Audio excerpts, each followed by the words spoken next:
Hi and welcome to Positively Sparking, podcasts on internet marketing, online business, entrepreneurship and digital living.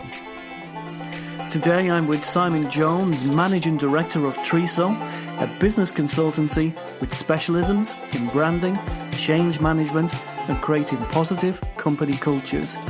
We're going to chat with Simon today about what he feels creates successful business. So hi Simon, how are you? Very good, Phil. How are you?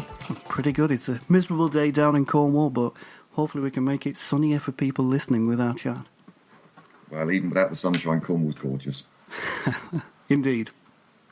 So Simon, not many people on the show will have come across you yet, which is to their great disadvantage. So tell us a little bit about who you are and what you do. Okay, Simon Jones, the Managing Director of Triso. And we specialise in change management and giving companies a clear focus and understanding where their business needs to go. Very good.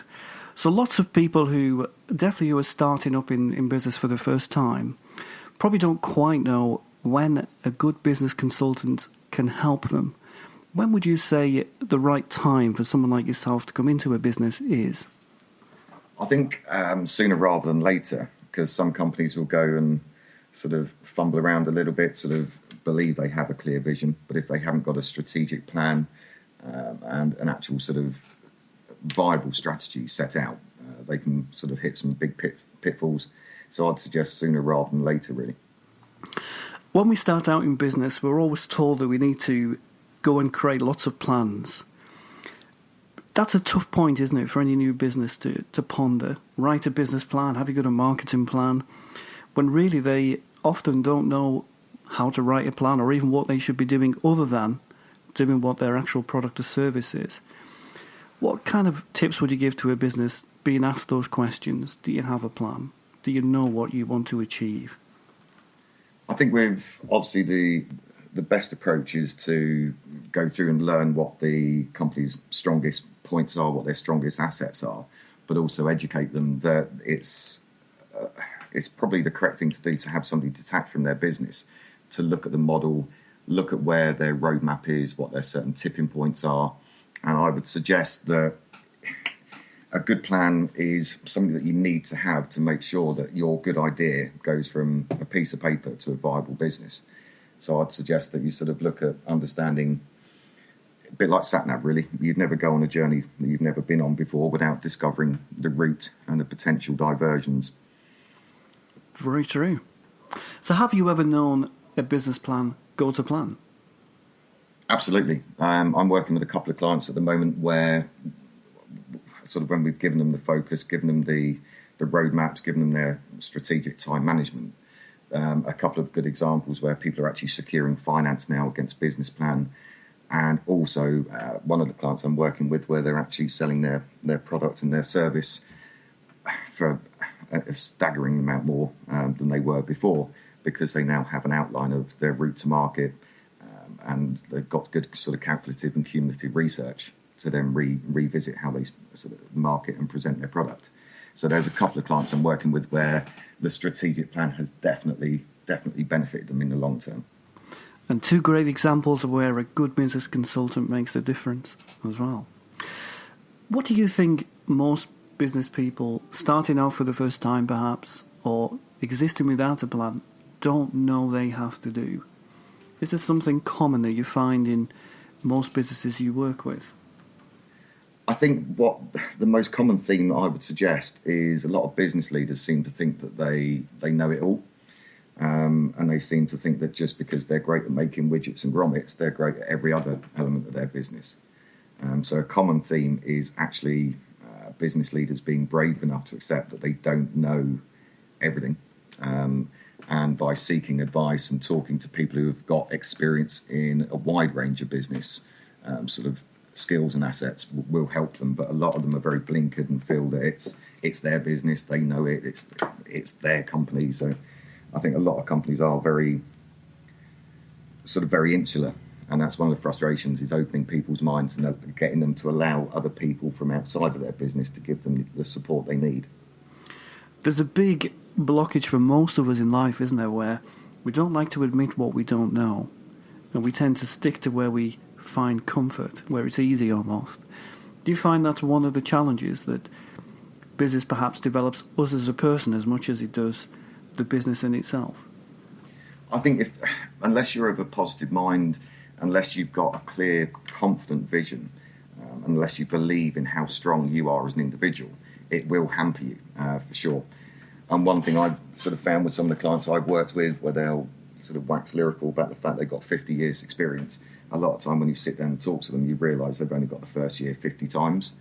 And it's very important that people accept that they don't know it all, and they accept that it's not a weakness, but they've got to have their mind in a positive state, have a clear timeline, have clear diary planning, clear structure to their day. So yeah, that's sort of my thoughts. That last point you made there is one I've heard you speak about a couple of times now, about not letting the business run you. And often when when we meet people who are in business, they're rushed. They're flying around doing many things at the same time. I'm guilty of this myself, I know. So, the ultimate busy fool, that's what they become. Yeah, totally. And I think it's important to understand that you own your business, and your business doesn't own you. I think that is such an important thing. Absolutely. And we've also chatted a lot about businesses not being truly ready to go to market. So let's go over those two things. Why do you believe people let a business run them as opposed to the other way around, which you advocate? And why do they sometimes go out there into the world when they're not truly ready? I think naivety could answer both those questions. But I think it's also, a lot of people have received good advice from apparent sort of experts, and they believe that their mate in the pub has said it's the right thing to do.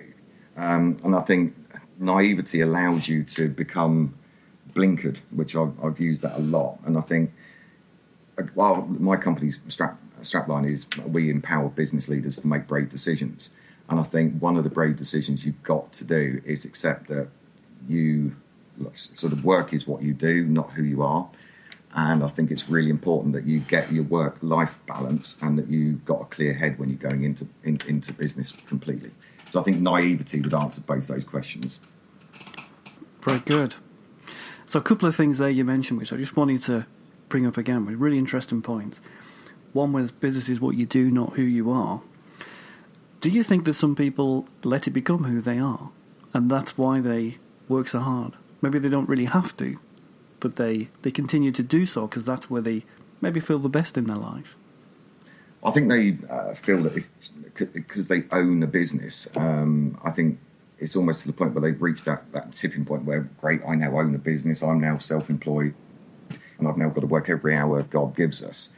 And that isn't the case. I believe if you're in control of your business, if you're structured with what you're doing, if you've got a clear vision and a clear plan, and you know that your route to market is clear and is accurate and is going to work, there is no reason on this planet why you'd have to work every hour God sends. I've heard it a lot on telly where people be criticised because they only work 40 hours. Myself, I own my business, and what's really important to me is that I can sit and have dinner with my boys and my wife, and enjoy the rewards of my work rather than sit there doing it all the time. Sure, great stuff. And let's go on to, you mentioned their work-life balance. Do you believe that people who have better work-life balance are better in work because of it? 100%. I think there's no harm in accepting that time off recharges the batteries, and spending time with the things you enjoy are a positive. I think if you sit nailed to your desk for 12, 14 hours a day, that's where ultimately you can then start to hate your business and start to feel that it's not working. But if you haven't got the energy, if you haven't got the clear head and the clear thoughts, your business isn't going to work. So you've got to give it 100% when you're working. And you have to, because otherwise you are destined to fail. But there's no harm in taking a bit of freedom, a bit of you time, just to clear your head. And you'll come up with new and better ideas if you take a little break from your business, walk away from it, and then come back to it with clear heads. So you work with businesses on lots of aspects of what they do. I've heard some great things from you on branding, for example. But I just wanted to finish off that work-life balance point, asking you where you believe that sits in the important things that you bring to your clients.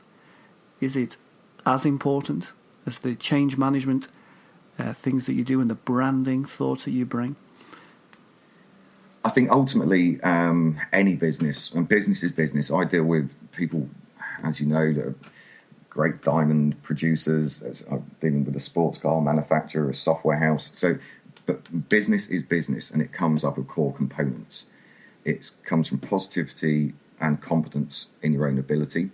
It comes from having the right procedures, the right understanding of what you need to do on a day-to-day. I think you need to understand what your objectives are. And 3 rules I work to is ethical, professional, but certainly profitable. So you've got to make sure you've got a clear structure in your day, but you also allow time for yourself. So I would say it is at least a quarter of a given time, so as you are not, again, deflected from the importance of what we do. Great stuff. How does it differ for new businesses? If you were meeting a brand new business, for example, what 3 tips would you give those guys starting out, let's say, September 2016? What 3 elements of advice would I give? Enjoy it. Business is fun, despite what people say. Capitalise on what you're good at, but ask questions of those that can help you with your weaker areas, and have a clear understanding of what you're looking to do. Have you got the right cost of sale? Have you created the right margins? Does your brand complement what services you're offering?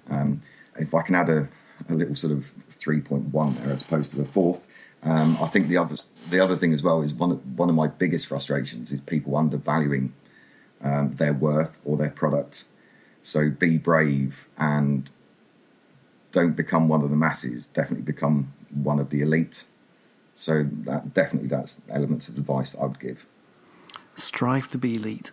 That's a good aim. Absolutely, 100%. What about established businesses? Where do things differ when you work with someone who's been around, say, for 5 or 10 years? What are their most common problems? Bad habits is the first thought. It's a bit like I've had my driving license now for 23 years. If I was going to take my driving test again, I'm guessing it wouldn't go very well. And I think business is exactly the same.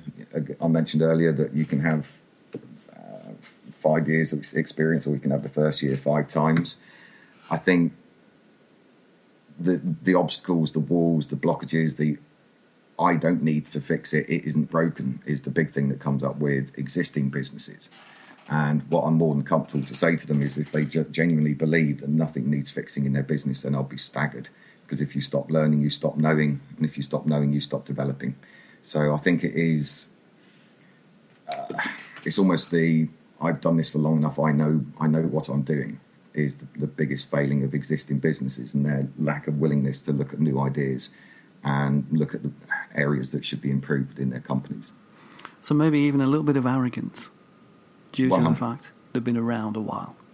Sometimes that arrogance comes from fear, I would say, because I've over the years dealt with various people who, until you actually take them away from their business, like one of the things I'm really keen to do is my first sort of introduction is never in their company. It's always away from their business.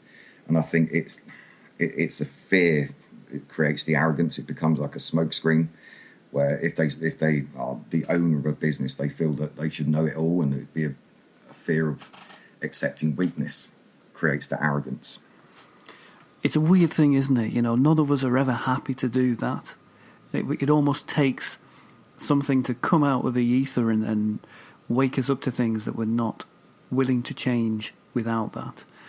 So I can see that point you've made there, how there is a weakness, but you know what? We don't want to deal with it because it's going to be difficult. Exactly. But then I think it's like any sort of negativity can become sort of like a cancer within a business. And the more you sweep it under the carpet, the bigger the problem becomes. And then ultimately you just become a cautionary tale as opposed to somebody who's made the brave decision to look to improve. Sure. So Simon, is it possible to measure the effect good business consultancy has? That's a brilliant question. And